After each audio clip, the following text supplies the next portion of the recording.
is it the player that's helping to generate the revenue, or do we need the broadcast deals and the revenue to help keep the player and whatnot? And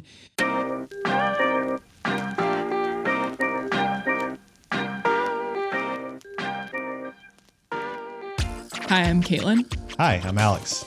And you're listening to Raising the Game, a podcast covering the rise and opportunity, visibility, accessibility of women's sports globally. We're a husband-wife team who are avid sports fans raising two young girls and find the exposure and investment in women's sports a gateway for them and other young girls like them to see their passions for play, performance, and leadership, not as extracurriculars to be added to a resume or a discipline with an expiration date after high school, but as a real opportunity to build a career as an athlete, a coach, an analyst, an athletic trainer, a director of sports operations, or maybe even a podcaster. Each week, we're bringing you the top stories in women's professional and sometimes collegiate sports. We'll highlight primetime performers, key business decisions, economic impacts, and the growing opportunities for women's athletics. You'll hear our perspectives on these stories as fans, but perhaps more importantly as parents who value what these stories mean for our kids.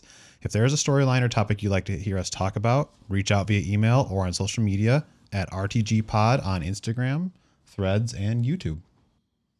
Yeah. We did it. We're doing it. We're doing it again. We're doing it. First official episode. First official episode.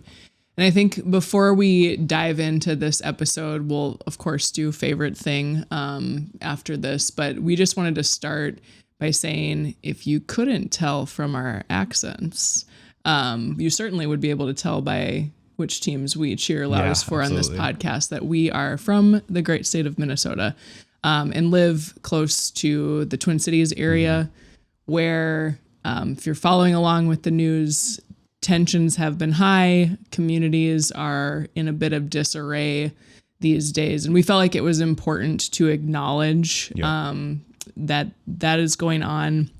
Obviously, we come here to talk about sports, but there are things going on in the world that are bigger than sports. And absolutely. So the last couple of weeks have been hard for our communities here. And I think we just really want to call attention to opportunities for our audience to support people in those communities. So something that came to mind to us as we were talking about this was a lot of restaurants that we really like to go to have either shuttered or are doing limited service with some of the disruption that's going on in our city. And so we're actually going to link in our bio or in the show notes for this episode ways that you can support those eateries and a few other funds that go towards supporting different families community aspects and things like that. Exactly. So we just wanted to start with that. But of course, we also love sport because it's something that brings us together. So we are going to get into this week's episode. Let's do it. Let's start off with your favorite thing from the past week. Okay. I was trying to think of like what this would be. So as we mentioned, we're starting out with this, right? And so we've spent the last couple of weeks working on, how do we pull these episodes together? What are we going to talk about? And we've shared them with a very small group of trusted people. Yep.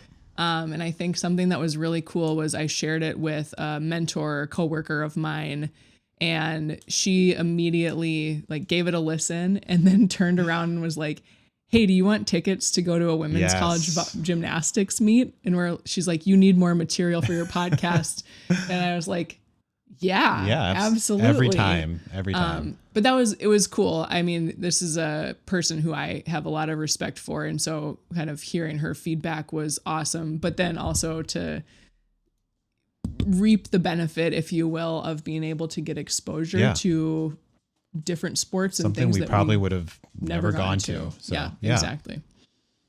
What about you? I think my favorite thing this past week, I really love Unrivaled. I like 4 nights straight so good of just women's basketball. It's fast paced. It's fun. I think anybody can win on any night. Doesn't matter what your record is. Yeah. I think the Lunar Owls are 0-4 as of this recording. think they played. They're about to play. They're about to play. I think they could get one out right here. But yeah, 4 nights in a row. It's fun. You have a whole weekend to look forward to, and yeah.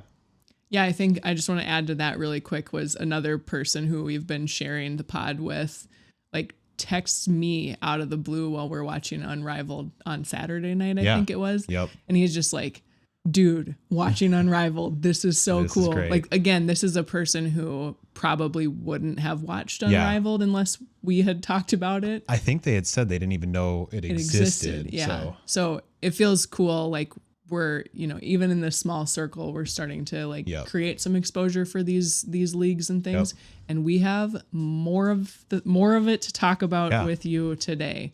Let's get into our top headlines. Let's look at our headlines here. All right. Lindsey Vonn and Mikaela Shiffrin qualify for the 2026 Winter Olympics. Both I know have been dealing with different injury things that they've been having to navigate throughout the later stages of their career. So it'll be really fun to watch them. We'll talk a little bit more about the Olympics later in the show. Awesome. WNBA League Leadership and Players Association agreed a free agency moratorium. Yes, and we will definitely get into that and then kind of what that means, right? We've committed to sharing updates on that week over week as that progresses. Despite player moratorium, expansion team Toronto Tempo continue to build out coaching staff behind former Liberty head coach Sandy Brondello. Yep. And this is just big because Brondello had led the Liberty to championship games a few years in a row and was let go at the end of last season. So it'll be interesting to see how she does with an expansion team. Unrivaled viewership in week 1 of competition down from the inaugural season. So not all good news on Raising the Game. It comparative to the first season, the first numbers came out. We felt like this was worth mentioning. There's a lot of reasons why this could be. But generally speaking, all we have to say is go watch Unrivaled. Yeah. Athletes Unlimited Basketball League announces players involved, preps for league kickoff on February 1st. I'd have no idea that this league even existed. Yeah, so this is like another alternative that they have to play in the off season and not go overseas. It's a very different format. We'll talk about it at some point. Okay. There's individual scoring systems plus team scoring systems, so it varies from Unrivaled, but really cool, something worth looking into. All right, next up, Montreal Victoire snapped the Ottawa Charge 6-game win streak in PWHL action. So they started the week snapping the Charge win streak, and then they ended the week in front of a 17,000 plus crowd in their takeover tour that the PWHL does, where they play, I think it's like 16 games in 11 different cities that are not home cities of these teams. They lost to the New York Sirens, but by the end of the game, the Washington, D.C. fans were chanting, "We want a team. Give them a team. We want a team. Give them a team. Just do it." Team USA Women's Hockey has Media Day as they prepare to kick off their gold medal campaign on February 5th against Czechia. Got it. That's a hard one. Big movement in NWSL signings. Lindsey Heaps to Denver Summit, Sam Coffey to Manchester City, Ludmila to San Diego Wave. Yeah, we're going to talk about some of these off-season moves in a little bit here. Okay. Rose Lavelle named 2025 U.S. Soccer Female Player of the Year. Lily Real named Young Player of the Year. Netflix plans to make a movie about the famed 99ers, casting Emily Bader as Mia Hamm. Emily Bader recently starred in People We Meet on Vacation. Okay. So for you romance novel readers out there, maybe you've seen that. Australian Open served up first-round matches this past weekend with American players like Coco Gauff, Sloane Stephens, Madison Keys, and Amanda Anisimova all beginning their run to a title. Star-studded investor group for the new Women's Tomorrow's Golf League includes Alex Morgan, Abby Wambach, and Mia Hamm. NCAA D1 representatives voted to add women's flag football to the NCAA Emerging Sports for Women program. Lots of headlines. Ton of headlines this past week. It was hard to narrow it down and They were coming from all different directions. We've got Netflix with a deal to make a movie about the 99ers, Australian Open, like so many different things. And Mia Hamm twice on the front page of my call sheet. Mia Hamm twice on the front page of the call sheet. That's a good week. Yeah, it's a good week. That's a good week. All right, let's dig into our deep dive for the week. Yeah, so we'll keep it on soccer. Yeah, let's do it. Or football, depending on where you live in the world. We will probably refer to it as soccer because we grew up here in America. But maybe interchangeable. Yeah. We're going to talk about the NWSL, so National Women's Soccer League. I think it's starting its 14th or 15th season or something of that nature. But we came to you a couple weeks back talking about the Trinity Rodman contract saga. Yep. And shared a little bit about how in response to denying a lucrative contract deal with one of the top stars from the U.S. women's national team, who played for the Washington Spirit. Yeah. She's now a free agent. NWSL denied that contract, came up with this high impact player rule that's now being referred to as the Rodman Rule. Yep. And wanted to dig in a little bit as we just talk about like how the offseason for the NWSL is shaping up in general. About what that might signal for the league, right? Yep. And so I had found this really awesome op-ed. One of my favorite women's soccer writers, Meg Linehan, who writes for The Athletic, read through her article, and she really framed it up well, I thought, of talking about how the league claimed to be fighting to keep Trinity, right? Like that was a statement they made, and through her investigation and kind of piecing this together, she's like, they're really fighting with themselves. And we've highlighted this before, but these leagues, there's a little bit of like that chicken and egg of, is it the player that's helping to generate the revenue, or do we need the broadcast deals and the revenue to help keep the player and whatnot? And I think in response to what felt like a bit of an exodus of these national team stars, right? Last year you had Naomi Girma, Alyssa Thompson. We just saw Sam Coffey sign a deal to go over to Manchester City. There's a question of whether or not the NWSL is structured in a way to keep top talent. Yeah. I think something that I was thinking about as I was prepping was, you're kind of seeing a similar thing. We've talked about this before. The similar thing playing out in the NWSL as the WNBA, with not necessarily like the same thing, but around salaries and negotiations and things like that.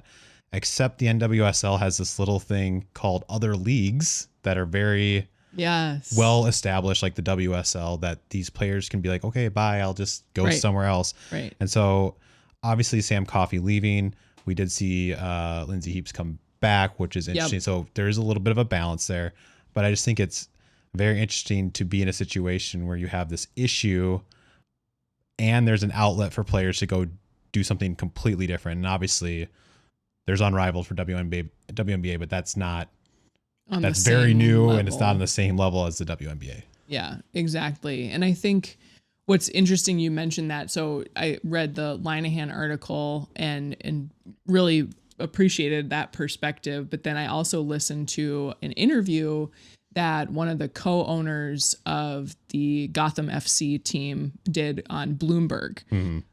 So Caroline Tish Blodgett, she is the majority owner. Her group Next 3 is the majority owner of Gotham FC. They had her on and were asking her about what she thought of this, right? And she said basically what you just said, right? And we heard this from the president of soccer operations, the new president of soccer operations for the Spirit, when we talked about that a couple weeks back. This is a global game. It's actually a great signal for women's soccer. Yeah. There was definitely a time a few years ago, even 5, 6, 7 years ago, where you wouldn't see players wanted to come and play here. And we've seen such tremendous growth in the programs and the funding and investment in women's soccer outside of the States, where we've talked before, has been a perennial powerhouse with the U.S. women's national team and the investment that's been made there. And so she was saying, she's like, we see this as a good thing. Like, it forces us as owners to actually compete against these clubs internationally, right? It's not just within our league. It's extra league as well.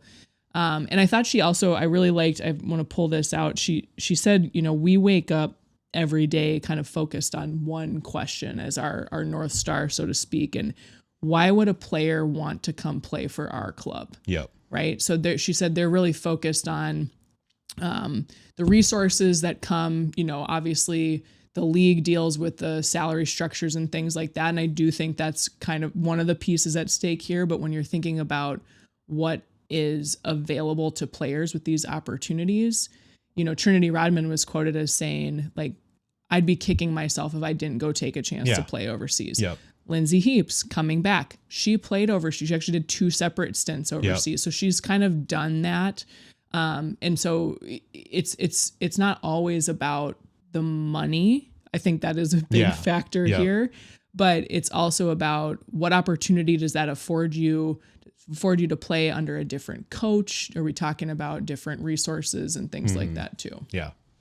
So, I think just to kind of cap that section off, and then we're going to start talking about some of the free agent movements and trades and whatnot. The NWSL Players Association has demanded a rescission, an immediate rescission of that rule. They claim that by offering the high impact player rule essentially allows teams $1 million on top of their salary cap to retain players that fit a certain criteria. And the Players Association is basically their position is this fundamentally changes salary structure or should be considered a change to salary structure, which should be collectively bargained. Yeah. They deem it unfair to say that only a small subset of players, I think I was reading that based on the qualifications of high impact player rule, it's a very small percentage of NWSL players that fit that criteria. And so they're saying it's not equitable to offer that money only to those players when really what we should be doing is just negotiating a higher salary cap across the board.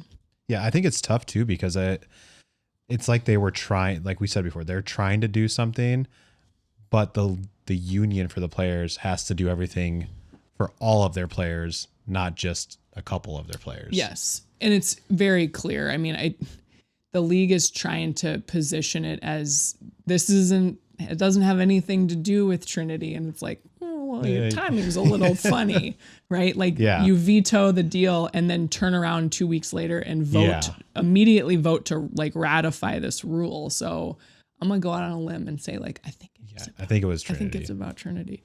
All right. So on that note, let's switch gears here and let's talk about some of the movement on these teams from an offseason perspective. So we've already mentioned Sam Coffey leaving the Portland Thorns. She's been there for many years, midfield stalwart. She's actually one of my favorite players to watch right now, but signs with Manchester City. So she's going to be going overseas to the WSL for her next season.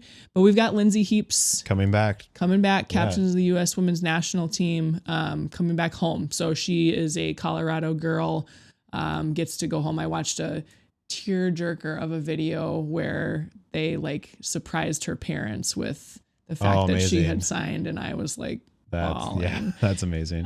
Super cute. So we've got expansion teams like Denver Summit, which you just mentioned, Heaps signing to, and then the Boston Legacy. So bringing a team back to the Boston area, which is fun. They've had teams before in previous iterations of the league, which is pretty cool. Another thing I noticed, Angel City FC seems to be restructuring. They had some high profile retirements, Kristen Press and Allie Riley, like long time vets. Allie Riley from the New Zealand women's national team, Kristen Press from the U.S. women's national team. So they're looking to rebuild, and then some key re-signings. So Chicago Stars FC re-signed U.S. women's national team, or former U.S. women's national team, Alyssa Nair, goalkeeper Alyssa Nair. All right. And Riley Tiernan. So that's some good stuff to look forward to there. It looks like Denver also had a kind of a big signing as well besides Lindsey Heaps. Yes. So they signed Aya Oke, who is a former UCLA Bruin. She had gone after college to play at Pachuca in Mexico. Okay. And signed the largest interleague, so cross league transfer deal, incoming transfer fee from Pachuca that the NWSL has seen. We mentioned Ludmila already, Brazilian star, signs with the San Diego Wave. I don't really know what the Wave are doing. Yeah, feels like they've been all over the place a little bit. Yeah, because then, the next one I want to mention here is Kaylin Sheridan, longtime goalkeeper for the Wave, Canadian U.S. women's national goalkeeper, starting goalkeeper, now signed with the North Carolina Courage, which will be interesting to see how she goes over there in that system. Additions to Angel City, we mentioned that Emily Sams, who plays for the national team, as well as Ari Borges, who's another Brazilian international. And then the final one that's really a big mention coming from the Wave to defending champions Gotham FC, Savannah McCaskill, another kind of stalwart midfielder, really fun to watch. Actually, a question on the Heaps to Denver Summit. And then obviously the Iowa was a big deal there as well. Do you think that they're trying to spend a little bit more money up front so that inaugural season they try to bring in as much as they can ticket sale wise? Like they're trying to sign a bunch of talent quick to say we're serious about this. And how does that play out when you get to filling out the rest of the team with the money that you have kind of left over?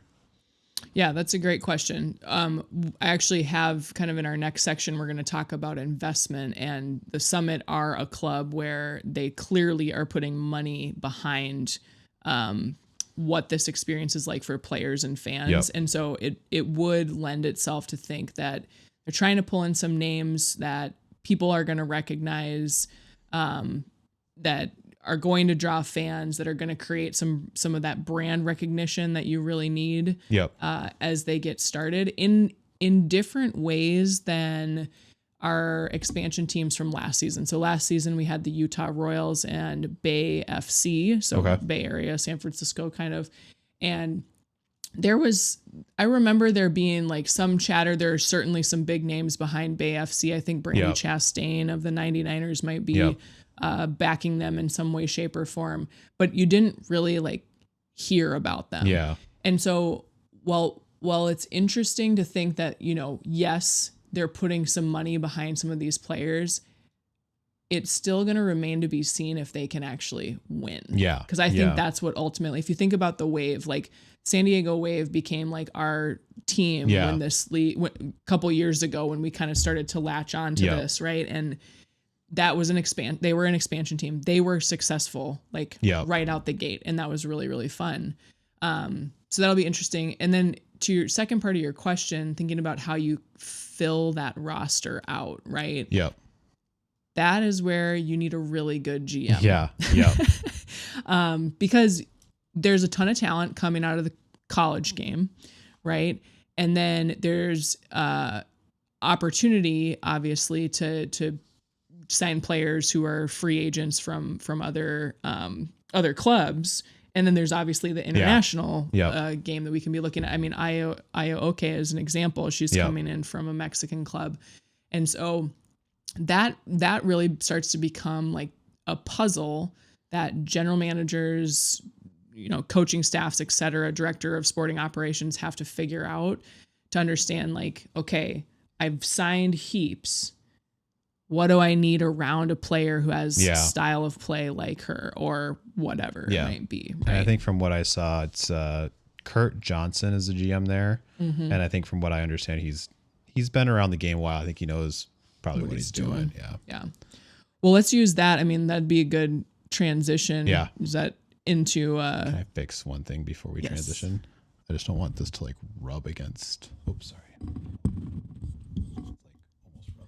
Oh, on the mic. I don't want it to, yeah. Well, let's use that as a transition to talk about some of these investments. So I started to do some digging into how these teams are being supported from a facilities perspective. So if you've been around, have heard of the NWSL, you may know that the Kansas City Current, who won the Shield last year, so that's the regular season champions, They have the first ever fully dedicated sporting facility, stadium, training, etc., for a women's professional team. They have a lot of investment behind them. Yeah. I think most famously the Mahomes, Yeah. Brittany Mahomes is one of the primary investors. But the Denver Summit, so this is pretty cool. And actually the 3 examples I'm going to give are 3 really unique ways that these teams have gone about funding or partnering with their communities. So the Denver Summit are building a multi-acre training facility with multiple fields, a 20,000 square foot training building. And in that area, they're going to build a 12,000 seat temporary stadium for the 26 and 27 seasons. And this is in the Cherry Creek School District, which is like the Centennial. It's called the Centennial neighborhood. And what's interesting is they're partnering with that school district. So the school district is going to have access to some of the fields and things there. And then when they're actually done using that temporary stadium, they're going to knock it down to 4,000 and then it can be used for the school district. That's awesome. Yeah. So I thought that was really cool. And then their 14,500 seats permanent stadium is being built just south of downtown Denver. So close to the city. I think it's supposed to be they're trying to create like a little bit of a corridor with Mile High Stadium and Ball Arena and things like that. So different example, and this one was cool as we continue to see crossovers between the NWSL and the WNBA, but the Portland Thorns are in the process of building $150 million state-of-the-art training facility that will be shared with WNBA expansion team Portland Fire. Wow. Okay. And so this is on the Nike. It's like an old Nike they're up there. building, right? Something that's not being used by Nike for what maybe it was before. But that's going to be available starting this year for both the Fire and, if the WNBA season happens, and the Thorns, which is pretty cool.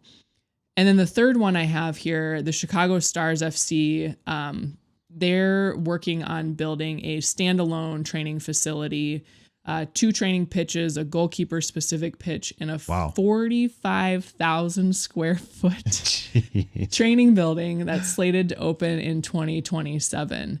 That's incredible. What's interesting about the Chicago Stars is they're a team that frankly hasn't had a ton of success in recent years, but clearly there's investment happening there, right? Which is interesting, right? You've got teams that are successful like the Portland Thorns, you've got an expansion team, and then you've got the Stars who haven't done great. Now they do boast Mallory Swanson, one of the triple espresso from the 2024 Olympics.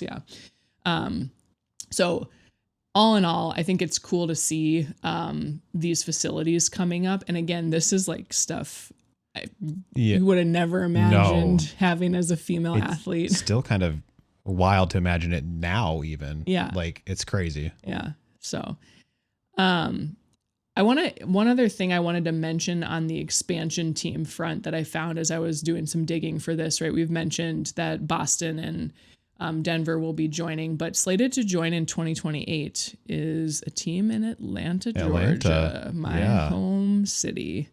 This is supposedly being done behind a record $165 million expansion fee backed by Arthur Blank's ownership group. Arthur Blank's ownership group also owns the Falcons and the MLS team Atlanta United. And they are planning right now to play in Mercedes-Benz Stadium. I believe the AMB ownership group also owns that. But that is huge. Yeah, that's a huge stadium. I think I think we talked about this maybe last week with LOVB and how they were have a franchise coming to San Antonio via the Spurs ownership group. Yeah. And so I think you're seeing this. There's definitely some institutional type investors that are looking at this and saying, these are desirable, they're profitable, we need to get in now. It's really cool. Yeah. One last shout out on this, and then we're going to shift gears a little bit, but there are other markets being considered for NWSL expansion teams. And on the short list, we have 2 for Ohio, Columbus and Cincinnati, which I do have to say, I have coworkers who live near the Columbus area. They have season tickets to the Columbus Crew. Like, it's a great soccer state. I feel like the women's national team plays there all the time, once or twice a year, minimum. All the time. Yeah. So Columbus, Cincinnati, but bids are being made for our very own Minnesota Aurora. All right. We got to do it. Go pro. There is a brand new stadium that the Loons play in. Yeah, Allianz right Field. There. We have a sister team. That's right. Yeah. So I think that would be amazing if they could make it happen. That would probably be our first true professional season ticket get if that 100%, happened. 100%. Yeah. So stay tuned. We'll keep you posted on that, but that probably won't happen before 2028 at the very earliest, if not after that. So, let's move on. Yeah. So we moving on to, we've got the Women's World Cup coming up next year. Women's World Cup. And not only that, the year after, the Olympics in LA. Okay. So I'm going to nerd out here for a little bit. So just letting the audience know that the U.S. women's national soccer team is my favorite team of all time. You cannot tell me otherwise to like a different team more than I like them. And I followed them through all of their kind of ups and downs. I still remember watching we've mentioned the 99ers a couple times in this episode, watching that game, like the hype, the excitement, all of that, and then all the things that have come in between. And so when I tell you that I'm going to nerd out, we're going to dig into a little bit of that history. But I think I want to start with Alex mentioned, right? We've got Women's World Cup in 2027 in Brazil. And then we have the Olympics in 2028. That makes 2026 a crucial year for qualifying, because oftentimes there's linkages between that qualifying between the two tournaments so that you're not having to overplay these teams. But it's going to create a lot of fun, especially at the back half of 2026 for international women's soccer. So we're going to break that down a little bit for you. We're not going to go super deep into this today, but we'll give a little bit of an overview. So there are 6 confederations around the world. One for each continent, not Antarctica, if you want to be like really simplistic about it. There are key qualifying moments this year. So the UEFA League, which is the European League, the Asian League, and the African League will all start qualifying beginning in March of this year. Asia and Africa will have their qualifying teams by the end of March. They play some kind of short intercontinental tournaments, and then it's done. UEFA is doing a preliminary round of qualifiers, and then there's some more stuff to come a little bit later in the year. Final tournaments, as I mentioned, for Europe, and then also North America, so CONCACAF, right, which is going to be Canada, Mexico, and the United States. That will begin at the end of 2026, so kind of the October to December timeframe. If I have my work hat on, this is Q4. It was really hard for me to not think that way when I was doing the notes. CONMEBOL, which is the South American or LATAM, because it also includes Central America, league, and Oceania will have their qualifiers by June for CONMEBOL and April for Oceania. Each of these different confederations are allowed a different number of qualifiers. So like Oceania only gets 1. Whereas Europe gets 11. Right. And so there's variation. A lot of it's just density of the teams, right? As of right now, just to be clear, the only team that has qualified is because they automatically do as the host nation. Yes. So Brazil has qualified.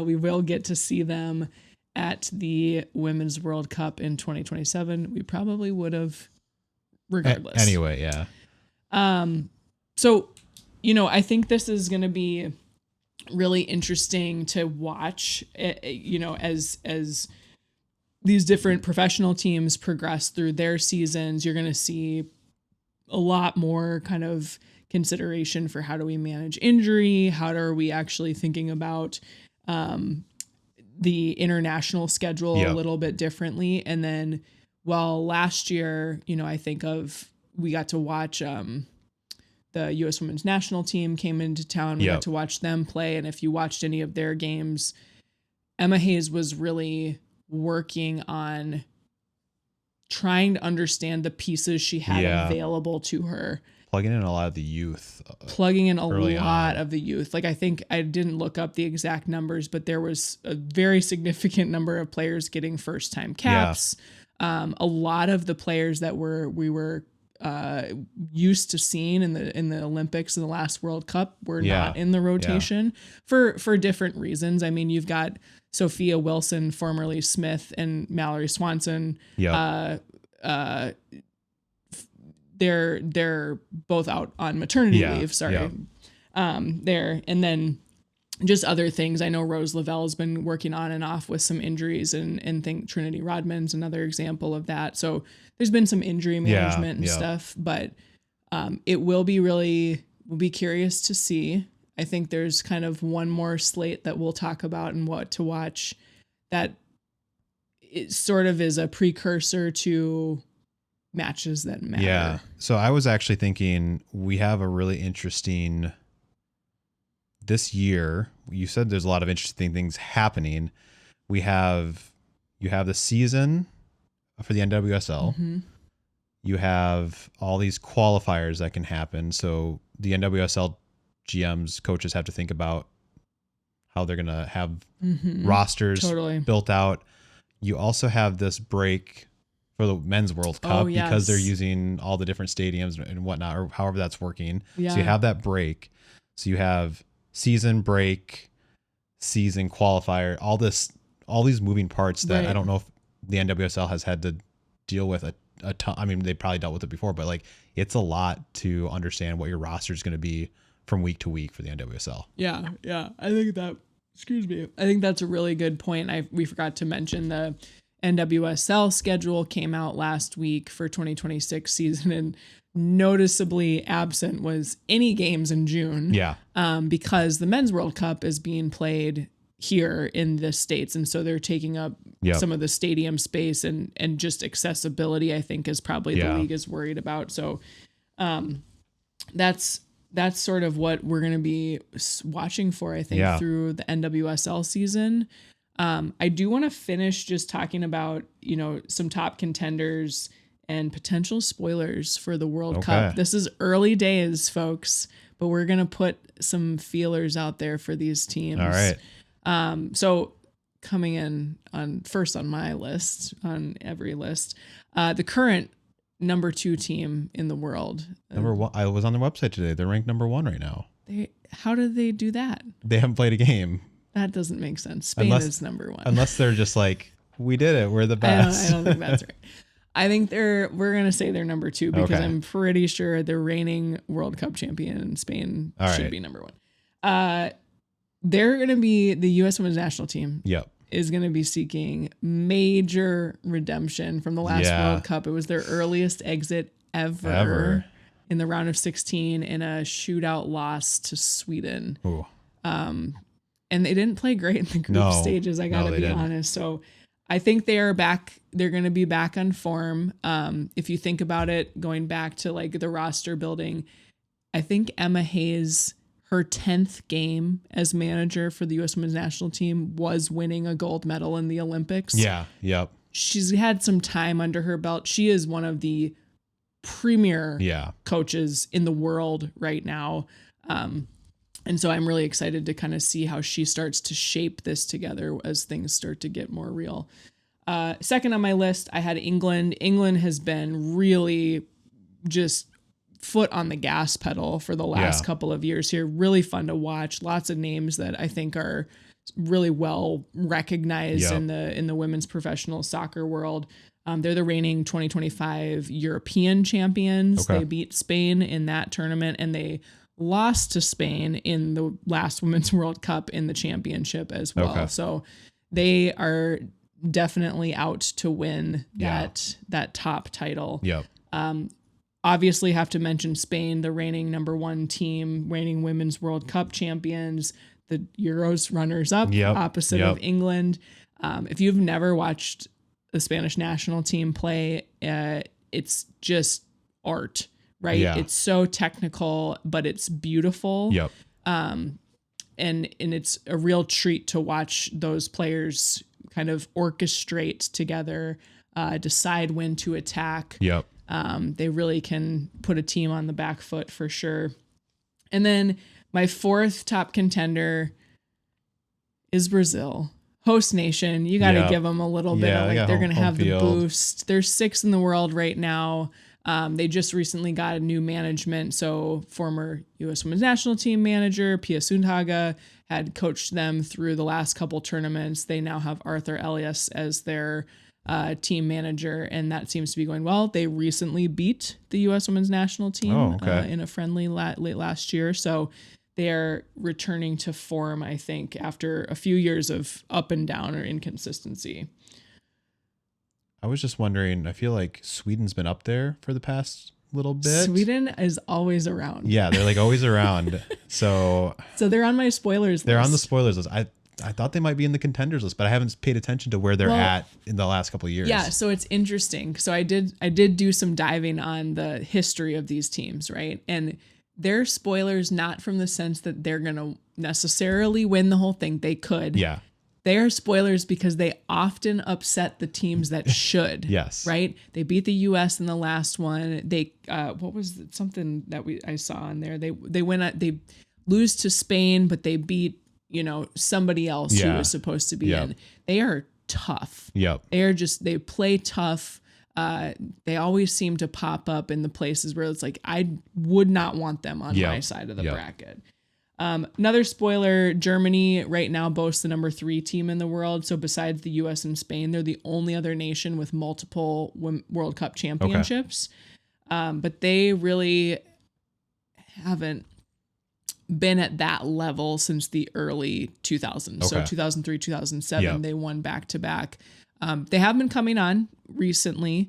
They are led by Anna-Katrin Berger, who plays goalkeeper for the Gotham FC here in the NWSL. So just won a championship with them. She's phenomenal goaltender. Additional on my spoilers list here, I have Colombia. They're ranked 20th in the world. This is a little more of like the Sweden thing, but what's cool about Colombia is they play a very like loose and free style of play. They have Linda Caicedo, who is she's the fastest player I think I've ever seen.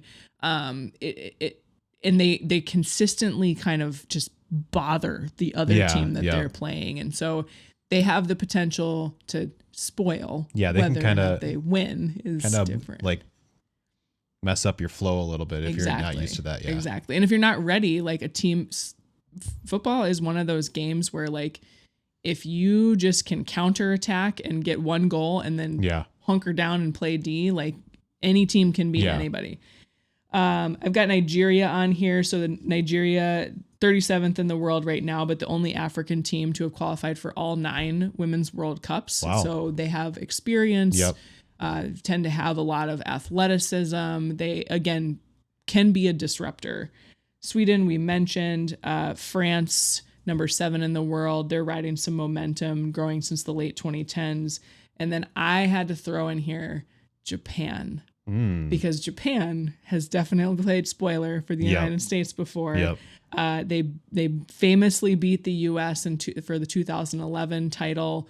The U.S. turned around and shellapped them in 2015. But Japan, like Spain, so technical, so disciplined. Like it's just a very smart, cerebral style of play, and they know when to pick their moments. I think they set a record. They in the last World Cup in group play, they beat Spain 4-0. Wow! So first of all, that's like an insane scoreline. That's not something you'd expect. But they beat Spain with less than 30% of the possession.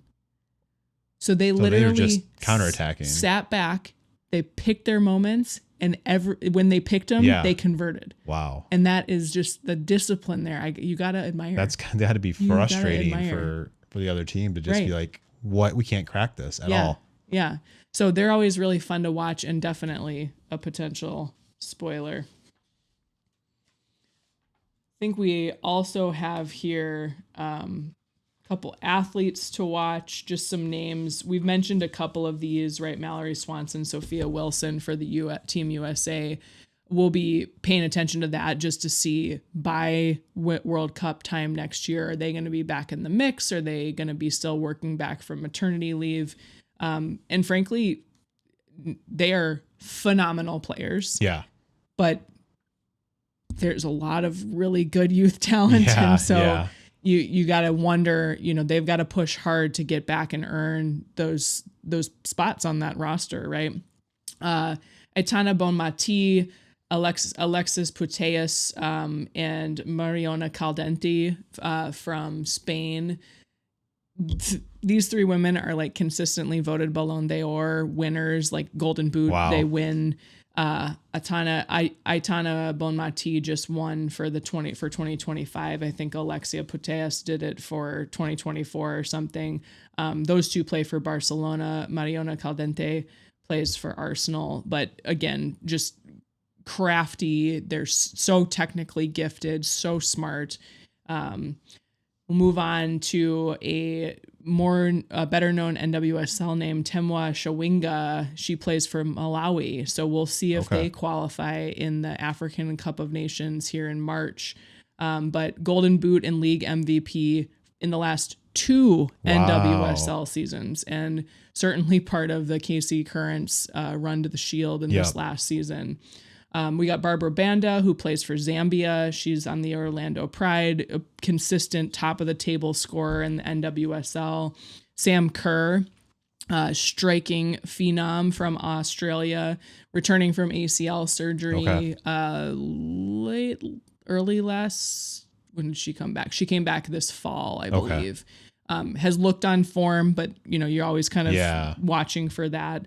And then Alessia Russo, Leah Williamson from England, and Linda Caicedo, I mentioned, and Myra Ramirez from Colombia are just always players that you kind of got to watch out for. So what it feels like the U.S. women's national team has their work cut out for them. What chance do you give them to win this World Cup?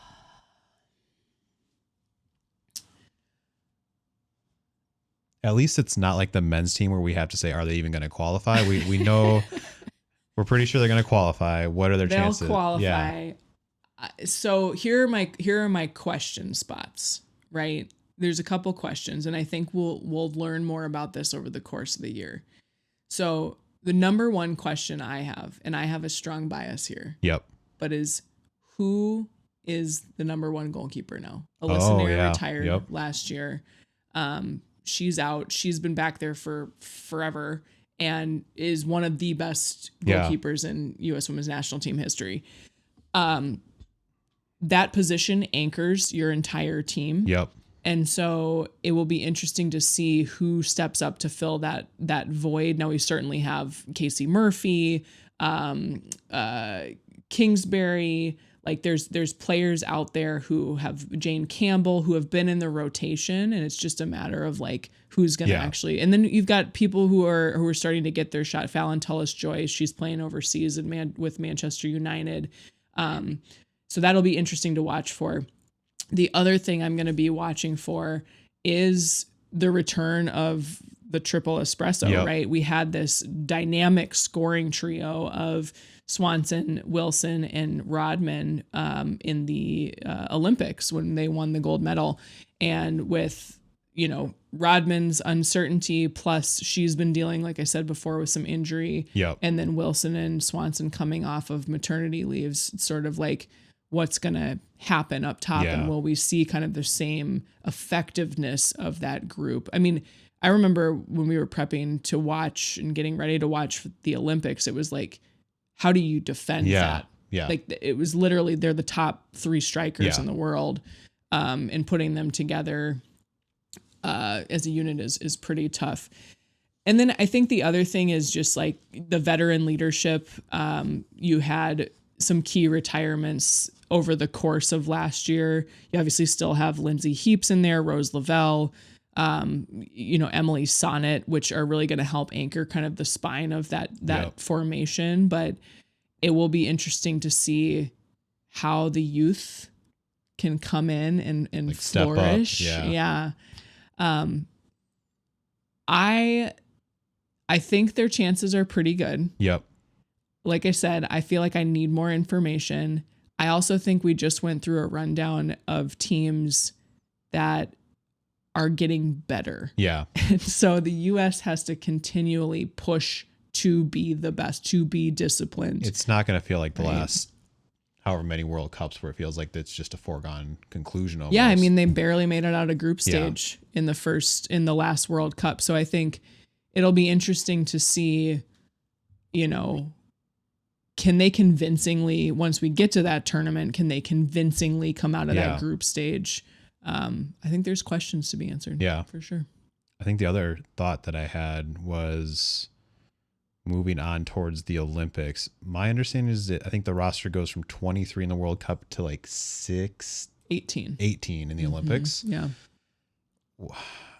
Are there any veterans who are kind of on that end of like, by 2028, you might not be the person for that Olympic roster since we've got to trim it down, or are we looking like we're pretty solid?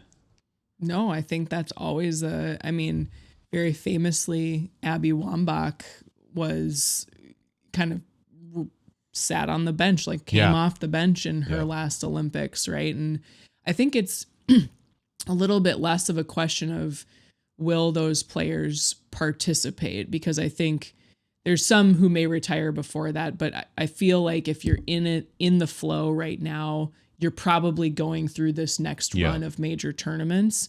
I think the question becomes, can you be comfortable with your role changing? Yeah. And can you really be a team player who wants to support the team however you can? And I think Abby Wambach did a phenomenal job of that. I think we saw Megan Rapinoe trying to do that in the last World Cup, right? I think where it gets tricky is for managers and coaches, it's like, well, I have this very talented, experienced player. When do I plug them in? Yeah. When are they going to give me what I need in order to win these games? Yeah, absolutely.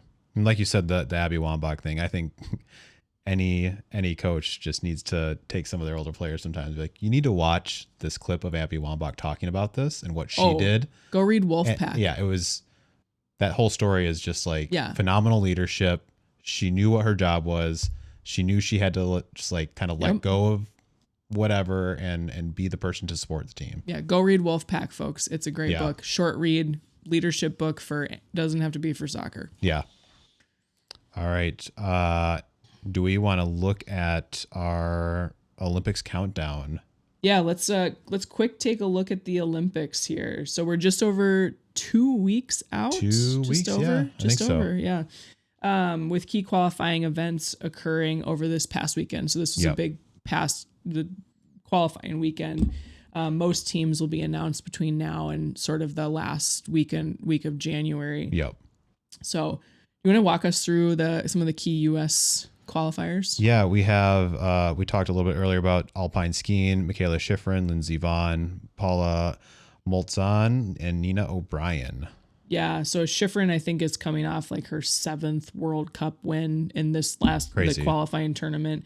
Vaughn's returning for her 5th Olympics. She had retired. She's back. She had a gnarly broken leg or something. Horrible injury.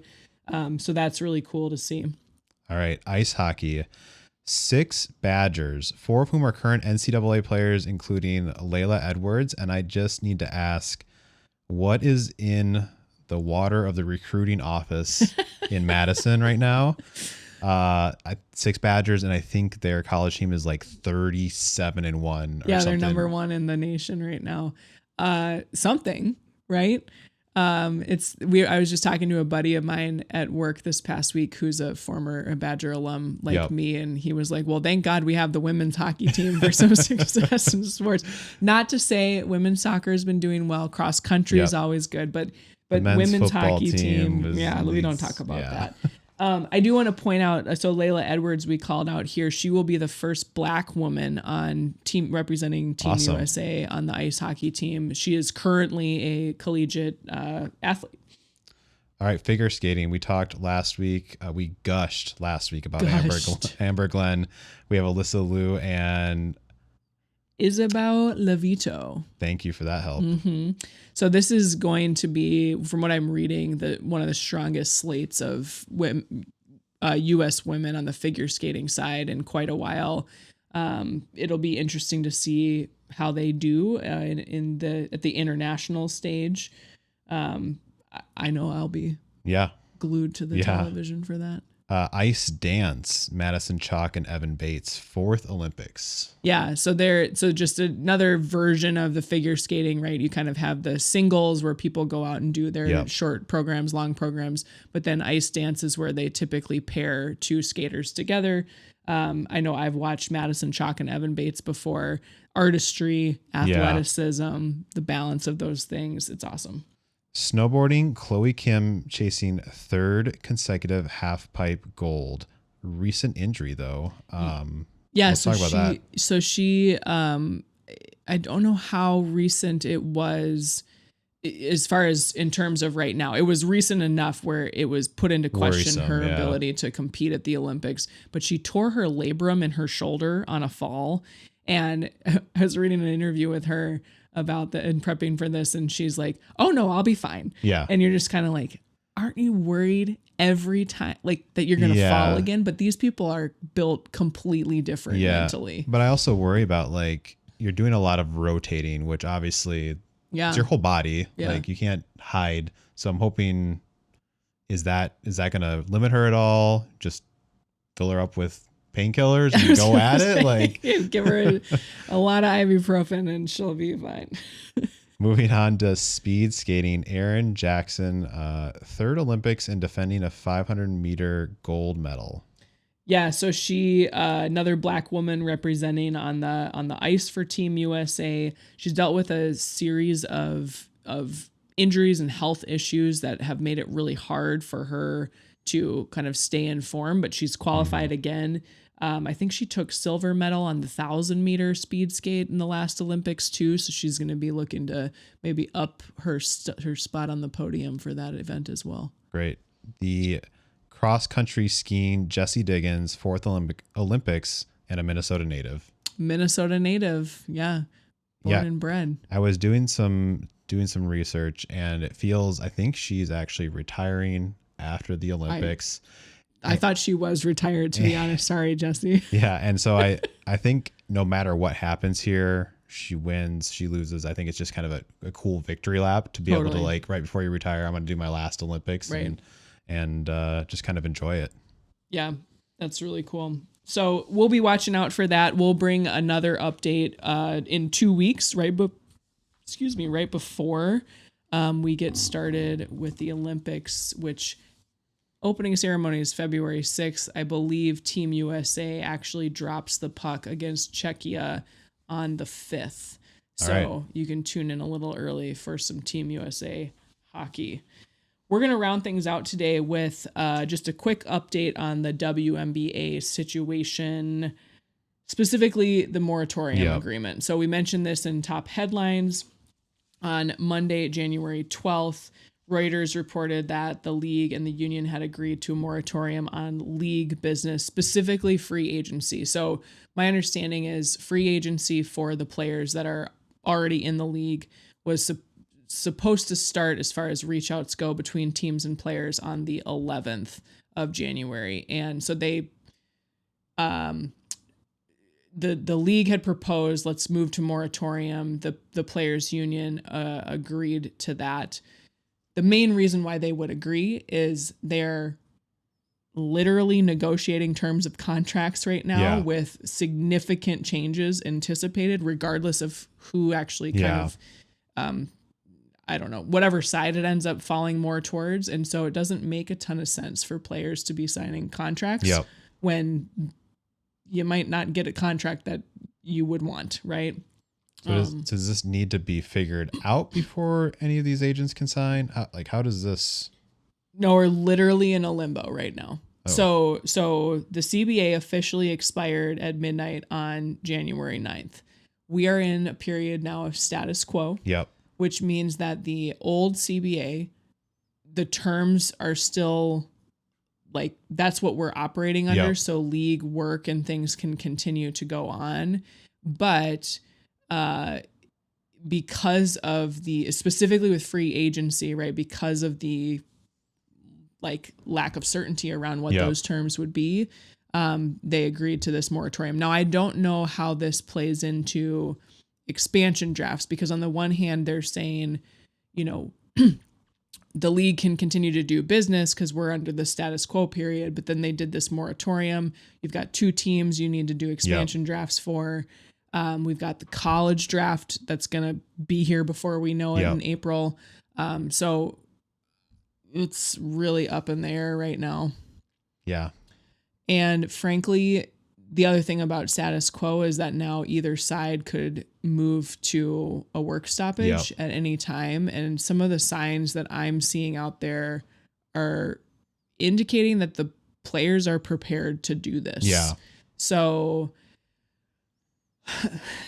there's a couple things that have come out in the recent last week here around this. And one of them is there's actually been, universities and other fitness clubs, fitness centers, performance centers that have come out and said, hey, WNBA players, you have a home here if the league shuts you out of your training facilities.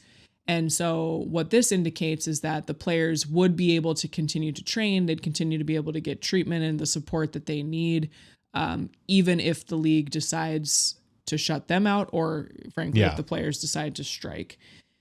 Additionally, we had some bold statements made by Natasha Cloud, a guard for the New York Liberty. She's playing in Unrivaled right now on the Phantom, on a podcast where she was like, Unrivaled's prepared to like keep the party going. And I initially heard that and I was like, oh yeah, they could totally do that. And then you kind of think about it a little bit more and it's like, maybe, and maybe that would be good for the players. But as far as like, Alex mentioned this earlier in the episode, but the NWSL has like mature competition in these other leagues, Unrivaled, Athletes Unlimited, these other options that exist stateside for basketball players in lieu of the W just are not robust enough to like really sustain that. Now, players might look at it as a short-term thing, right? It's like, cool, we want to keep playing, we want to keep competing. They own the building that they play in right now, so they have access to that in those facilities. So I think I thought it was an interesting statement, and I really liked the idea when I heard it, but then I was also similar, like, how sustainable is that? You're not going to all these different cities and playing because you can't. You're relying solely on, to be honest, it's a smaller venue. It's a few thousand people. Yeah. And you'd be playing 2 games a night every single night to try and replicate part of the schedule for the WNBA. Right. So I think one other thing worth noticing or knowing about this is right now, I looked at this list. According to SpotTrack.com, there are over 100 players in the WNBA who are listed as free agents. Now it's different types of free agencies. You've got unrestricted, restricted, all sorts of different things in between there. But these are some of the names that were on that list. And I'm sitting there being like, okay, so all of these players are like out of contract right now. Like what's going on? But we've got Kelsey Mitchell from the Indiana Fever, Sabrina Ionescu from the New York Liberty, Arike Agumbawale, Alyssa Thomas, Kelsey Plum, Asia Wilson, Brianna Stewart, Nneka Agumuke, Nafisa Collier, Tina Charles, Brittany Griner. Like, These are a lot of the it was like all the players. When you think of WNBA are free agents right now. Basically, like unless you signed a rookie contract in the last 2 to 3 years, you are a free agent at this moment.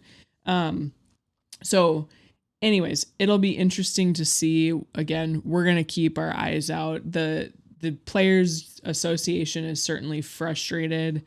They continue to kind of say the league is not negotiating in good faith. The league continues to say we're negotiating in good faith. So it seems to be what they call an impasse. Yes.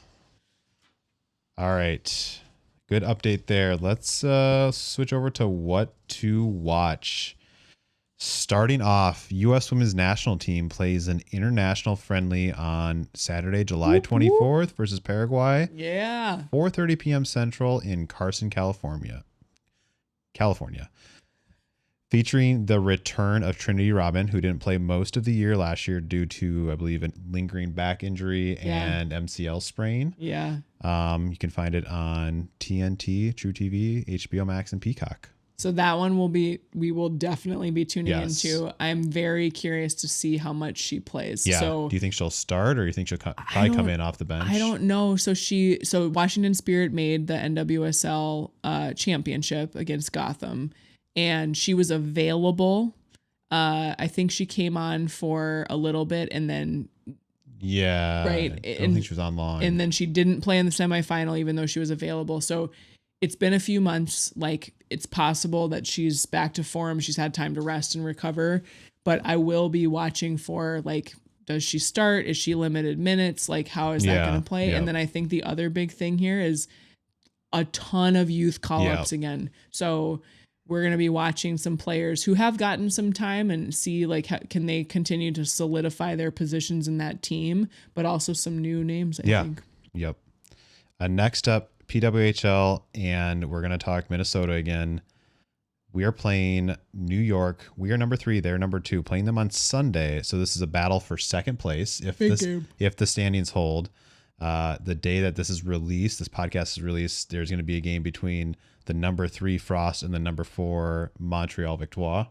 Ooh. So depending on who wins that game, we'll put the bearings on that next game on Sunday. But go big Frost. Game there. Go Frost.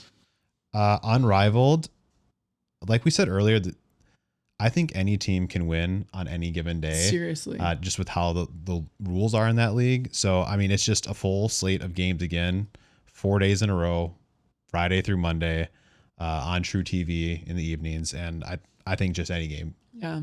I promise we're not being paid by them. It's actually really fun to watch. It's really fun to watch. It's like, we're happy that it's Thursday because we're like, all right, here we go. Let's watch. That's right. Next up, LOVB, a Texas showdown. LOVB Houston versus LOVB Austin on Saturday night, 6:30 Central on Victory Plus. So LOVB Houston is 0-2. LOVB Austin is 2-1. So Austin's doing well, but you have that interstate matchup. It's always going to be fun. Excuse me. Next up, Australian Open. So around the time we recorded this, it's still in round 1. I did see your girl Coco Gauff won her first round and is going to be moving on. She plays Olga Danilovic of Serbia at some point this week. I don't think it's yet been planned out. Yeah, probably closer to the weekend. They kind of play around the weekends. Yep. And then they have to figure out what courts they're going to play on and all that kind of thing. Moving on to college, we have, for college hockey, 3 ranked matchups. Number 12, Colgate versus number 6, Quinnipiac. Number 10, Cornell versus number 9, Princeton. And number 8, Duluth versus number 14, Minnesota State. Ooh. So in-state rivalry again. Nice. You can find these all on a mix of either ESPN Plus or Big Ten. Cool. Basketball, the 2 games I have circled here, actually I have 3 games, 2 ranked, 1 unranked. Number 14 Ohio State, who is 16-2, at number 11 Iowa, who's 15-2. Ooh. Sunday at 1 p.m. on Peacock. So it's crazy that number 14 Ohio State is 2 losses and they're number 14. Yeah. I think I saw UConn was a lot and 0. 18 or 19-0. It's insane. Again, Gino doing Gino things. Exactly. We have number 5 Vanderbilt 18-0 versus number 2 South Carolina, who's 19-1. Nice. Sunday at 2 p.m. on ESPN. And we have an unranked matchup. Ooh. Why would I circle this? It's either the Badgers or the Mavericks. It's the Mavericks. Well, it's basketball, so we're still in D1. Oh, okay. A border battle on Sunday. UW-Madison, who's 12-7, versus U of M at 12-6 at 2 p.m. on Big Ten Plus. All right. We'll check it out. I won't pretend like I went to the U. Good, you shouldn't. I did. Yeah. I went both. Yeah, you did go to both. Yeah. All right. That is what I have for what to watch. We are going to kind of wrap it up here and go with our winners and losers. Oh, man. Yikes.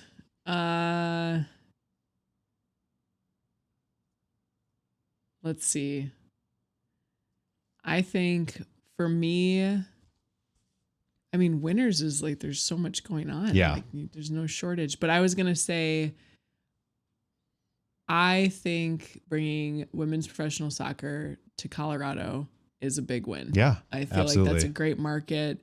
I think they're making some good moves. We talked about a few of those things with the facilities, with the signing of Heaps and OK. And like, that's a city that's passionate about their sports teams. And I'm excited to see how they do.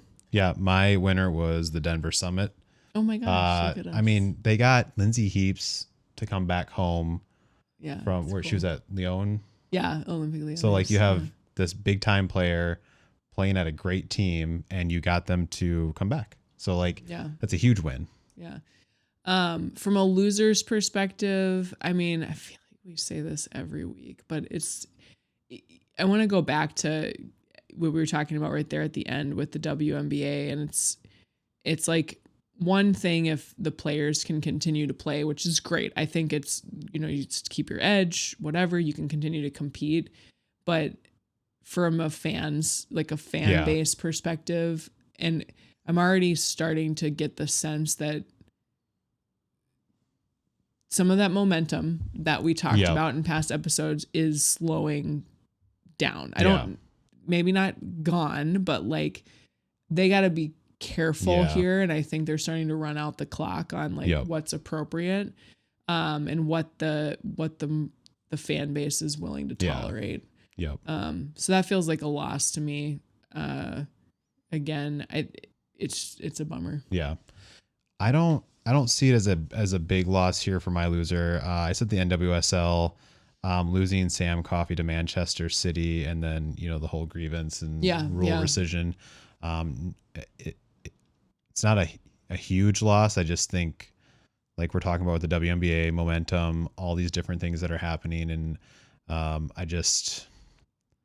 you don't want to lose anything good that's going on right now. Yeah, and it's just kind of it's a little bit of a mess right now.